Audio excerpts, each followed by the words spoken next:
Coding made easy. So what's up everybody, this is Peter aka Coding Made Easy coming to you guys with your next OpenGL Made Easy tutorial. And in this tutorial we're going to be learning about passing data to our fragment shader. So in the last tutorial you were probably led to believe that passing data to the vertex and fragment shaders is the exact same, and if you were curious and you tested it out, you would have figured out that no, it does not work the same. Before we actually dive into how this works, there's a few things that we have to I had to get out. First, if you like my content, feel free to hit the thumbs up and comment below, and if you want to see more of my content or you want to see as soon as I post something, hit the subscribe button and also hit the bell so you'll get instant notifications as soon as I post something. Also, in the last tutorial, let's go to the GL vertex attribute pointer. For the normalize, I said that it would specify it as a value between 0 and 1 if the value wasn't already normalized. This really depends if the value is signed or unsigned. So if it's unsigned, then it's just going to set it to a value between 0 and 1. If it's signed, then it's going to set it to a value between -1 and 1. So I just had to get that out there before it confused anybody else. And last but not least, I completely forgot to add this right here to check the link status of the program, right? So we checked the compile status last time, but we didn't actually add any code to check the link status. And the reason why I remembered is because I took the source code on my Mac and it wasn't able to locate the file and it wasn't actually rendering anything, and I couldn't figure out why. Then I realized that this wasn't there, and when I added it I realized that it was saying the file was corrupted because it couldn't find the file and blah blah, and I solved it. But this helps, just like this helps, so please add that to your file. So now that we've got that out of the way, what I've done is I like to prove like what I'm saying before I actually dive into the proper way of doing it. So as you can see, what I've done is I've set in my fragment shader, I've set the location equal to 1 and I've set it to a value of vertex color, right? And in my main.cpp, what I've done is I've copied the vertex attribute pointer and pasted it here, and I changed the location from 0 to 1. So it's going to be using the exact same data. Now, as you can see, we have negative values in our data. So what's going to happen is it should translate these values from negative values to a 0. So like, for example, to a 0. Sorry if I can speak properly. So what I'm saying is, if we pass a negative value to our output color, it's just going to see it as the number 0. So basically, we should expect that for this vertex, we're going to see the color black. For this one, we're going to see the color green. And for this one, we're going to see the color red, because we have 0.5 in the red. This is going to be 0. This is going to be 0. So we should expect to see that one part of our triangle red, one part of it green, and one part of it black, right? So when we run this application, let's see what we actually get. And we get a white triangle. So it means that our values aren't actually being read incorrectly. So how do we actually pass values to our fragment shader?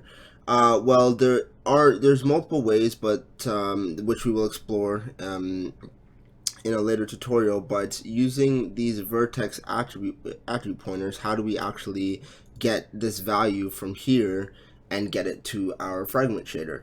And we do this by passing it from the vertex shader to the fragment shader. So as I told you before in an earlier tutorial, there's a graphics pipeline. So first we get our vertex data, we send it to the vertex shader. The vertex shader does its stuff, does some other, the graphics pipeline does some other stuff. We finally get to the fragment shader, it does its stuff, and then finally we get it displayed to the screen. So it's a process, it's a pipeline that the data passes through.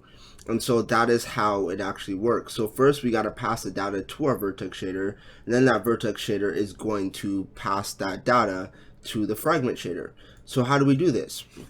So what we're gonna do is we're gonna keep this here, but instead of keep putting the location there in the fragment shader, we're going to just put it here in the vertex shader. And what I'm going to do is I'm going to say out vector3 vertex color. And in main, I'm going to say vertex color equals COL. So what's going on here? So as we know, as we learned from the last tutorial, this is saying that we want to pass data to storage location 1, which we've done in our main.cpp. So it's going to be the exact same data that we're passing in. So basically our position and our color are going to contain the exact same data. And then what I've done is I've created an output variable called vertex color, and I've set the color that we got from the input into the vertex color.